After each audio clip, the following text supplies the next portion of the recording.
ದಯವಿಟ್ಟು ಯಾವುದೇ ಕಾರಣಕ್ಕೂ ಏಜೆನ್ಸಿ ಮುಂದೆ ಬರಬೇಡಿ, ನಿಮ್ಮ ಪಾಡಿಗೆ ನೀವು ಬುಕ್ ಮಾಡ್ಕೊಳ್ಳಿ, ಖಂಡಿತವಾಗಲೂ ನಾವೇ ನಿಮ್ಮ ಮನೆಗೆ ಮುಟ್ಟಿಸ್ತೀವಿ ಅನ್ನುವಂಥ ಮಾತನ್ನು ನಾವು ನೋಡಿದ್ದೀವಿ. ಆದರೆ ಸಿಲಿಂಡರ್ ಬುಕ್ ಮಾಡೋಕ್ಕಾಗತ್ತಾ? ಹಾಸನದಲ್ಲಿ ಸಮಸ್ಯೆ ಇದ್ದಿರುವಂಥದ್ದು ಇದು. ಬುಕ್ ಮಾಡಿದ್ರೆ ಬುಕ್ ಆಗಲ್ಲ, ಅದಕ್ಕೆ ಸಂಬಂಧಪಟ್ಟಂಥ OTP ಬರಲ್ಲ, ಜನ ಪಾಪ ಪರದಾಡ್ತಾ ಇದ್ದಾರೆ.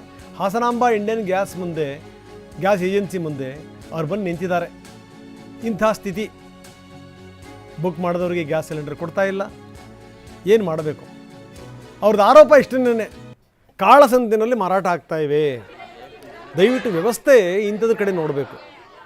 ನಿಜಕ್ಕೂ ಎಷ್ಟು ಸಿಲಿಂಡರ್ಗಳು ಬರ್ತಾ ಇವೆ, ಏನು ಎತ್ತ, ಸರ್ಕಾರ ಈ ಸಂದರ್ಭದಲ್ಲಿ ಲೆಕ್ಕ ಇಡಬೇಕು. ನೀವಂತೂ ಗ್ಯಾಸ್ ಪೂರೈಕೆ ಮಾಡೋಕ್ಕಾಗಲ್ಲ ಬಿಡಿ, ಎಷ್ಟು ಬರ್ತಾ ಇವೆ, ಏನು ಎತ್ತ, ಸರಿಯಾದ ರೀತಿಯಲ್ಲಿ ಅದೇನಾದರೂ ವಿತರಣೆ ಆಗ್ತಾ ಇದೆಯಾ?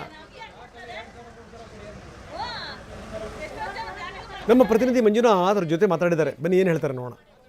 ಮಧ್ಯಪ್ರಾಚ್ಯ ದೇಶದಲ್ಲಿ ನಡೀತಿರ್ತಕ್ಕಂಥ ಯುದ್ಧ ಒಂದು ತಿಂಗಳನ್ನು ದಾಟಿ ಕೂಡ ಮುಂದೆ ಹೋಗ್ತಿದೆ. ಹಾಗಾಗಿ ಭಾರತದಲ್ಲಿ ಏನು LPG ಸಿಲಿಂಡರ್ ಪೂರೈಕೆಯಲ್ಲಿ ಆಗ್ತಿರ್ತಕ್ಕಂಥ ಸಮಸ್ಯೆಗಳು ದಿನದಿಂದ ದಿನಕ್ಕೆ ಬಿಗಡಾಯಿಸ್ತಿದೆ. ಹಾಸನ ಜಿಲ್ಲೆಯಲ್ಲೂ ಕೂಡ ಈಗ ಮತ್ತೆ ಸಮಸ್ಯೆ ತೀವ್ರತೆ ಹೆಚ್ಚಾಗ್ತಿದೆ.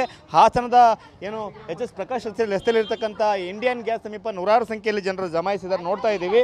ಇವತ್ತು ಬೆಳಗ್ಗೆಯಿಂದನೇ ಸಾಕಷ್ಟು ಜನರು ಇಲ್ಲಿ ಜಮಾಯಿಸಿದ್ದಾರೆ. ಇವರೆಲ್ಲರ ಬೇಡಿಕೆ, ಇವರೆಲ್ಲರೂ ಬಂದಿರತಕ್ಕಂಥ ನಿರೀಕ್ಷೆ ಒಂದೇ, ಸಿಲಿಂಡರ್ ಸಿಗಬೇಕು ಅಂತೇಳಿ. ಕೆಲವರಿಗೆ 2 ತಿಂಗಳಿಂದ ಸಿಕ್ಕಿಲ್ಲ, ಕೆಲವರಿಗೆ 1 ತಿಂಗಳಿಂದ ಸಿಕ್ತಿಲ್ಲ, ನೋಡ್ತಾ ಇದ್ದೀವಿ. ಇವರೆಲ್ಲರೂ ಗ್ರಾಮೀಣ ಭಾಗದಿಂದ ಬಂದಿರತಕ್ಕಂಥ ಮಹಿಳೆಯರು ವಿತ್ ಈ ಗ್ಯಾಸ್ನ ಕಾರ್ಡ್ ಜೊತೆಗೆ ಬಂದಿದ್ದಾರೆ. ಇವರೆಲ್ಲರೂ ಕೂಡ ಗ್ಯಾಸ್ ಬೇಕು ಅಂತೇಳಿ ಬಂದಿದ್ದಾರೆ. ಎಲ್ಲರೂ ಕೂಡ ಬೆಳಗ್ಗೆಯಿಂದ ಬಂದು ವಿಚಾರಿಸಿದರೆ ನಿಮಗೆ ಗ್ಯಾಸ್ ಸಿಗುತ್ತೆ ಅಂತ ಭರವಸೆ ಕೊಡ್ತಾರೆ. ಆದರೆ ಯಾವಾಗ ಬರ್ತದೆ ಅಂತಕ್ಕಂಥ ಯಾವುದೇ ಭರವಸೆ ಯಾರಿಗೂ ಸಿಗ್ತಾ ಇಲ್ಲ. ನೋಡ್ತಾ ಇದ್ದೀವಿ, ಕಂಪ್ಲೀಟಾಗಿ ಒಂದು ಕಚೇರಿಗೆ ಒಂದು ರೀತಿ ಮುತ್ತಿಗೆ ಹಾಕಿದ ರೀತಿಯಲ್ಲಿ ಜನರು ಕಂಪ್ಲೀಟಾಗಿ ಜಮಾಯಿಸಿದ್ದಾರೆ. ಸೊ ಈಗ ನಮ್ಮ ಜೊತೆಗೆ ಮಾತಾಡಲಿಕ್ಕೆ ಗ್ರಾಹಕರು ಇದ್ದಾರೆ. ಸರ್ ಹೇಳಿ ಸರ್, ನಿಮ್ಗೆ ಯಾವತ್ತಿಂದ ಗ್ಯಾಸ್ ಸಿಗ್ತಾ ಇಲ್ಲ, ಏನು ತೊಂದರೆ ಆಗ್ತದೆ? ಸರ್ ನಾವು ಮಾರ್ಚ್ 24ರಿಂದ ಟ್ರೈ ಮಾಡ್ತಿದ್ದೀವಿ ಸರ್. ಅವಾಗಿಂದ 24 ಗಂಟೆಯಿಂದ ಬಂತು. ಒಂದು ವಾರ ಬಿಟ್ಟು ಮತ್ತೆ ಮಾಡಿದ್ವಿ. 2 ಗಂಟೆ ರಾತ್ರಿ, 1 ಗಂಟೆ ರಾತ್ರಿ ಎಲ್ಲ ಮಾಡಿದ್ವಿ. 8 ಅವರ್ ಅಂತ ಬಂತು. 8 ಅವರ್ ಬಂದು ಈಗ 4 ಅವರಿಗೆ ಬಂದಿದೆ.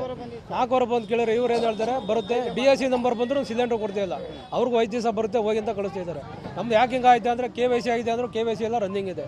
ಅದು ಆಗಿದ್ರು ಸಿಲಿಂಡರ್ ಕೊಡ್ತಿಲ್ಲ ಅಂದ್ರೆ ನಾವೇನು ಮಾಡೋದು ಸರ್ ಮನೆಯಲ್ಲಿ? ನಿಮಗೆ ಏನು ಹೇಳ್ತೀರಿ, ನೀವು ನಿಮಗೆ ಸಿಲಿಂಡರ್ ಸಿಕ್ಕಿಲ್ವಾ?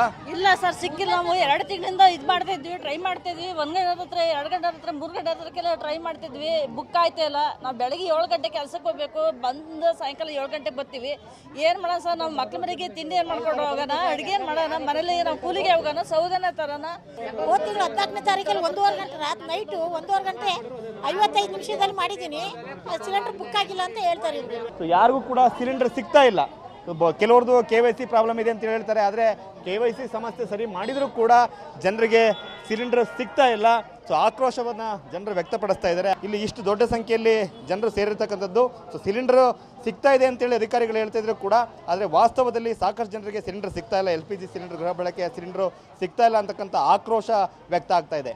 ಕ್ಯಾಮ್ರಾಮನ್ ಮಹೇಶ್ ಜೊತೆ ಮಂಜುನಾಥ್, KB, TV9 ಹಾಸನ.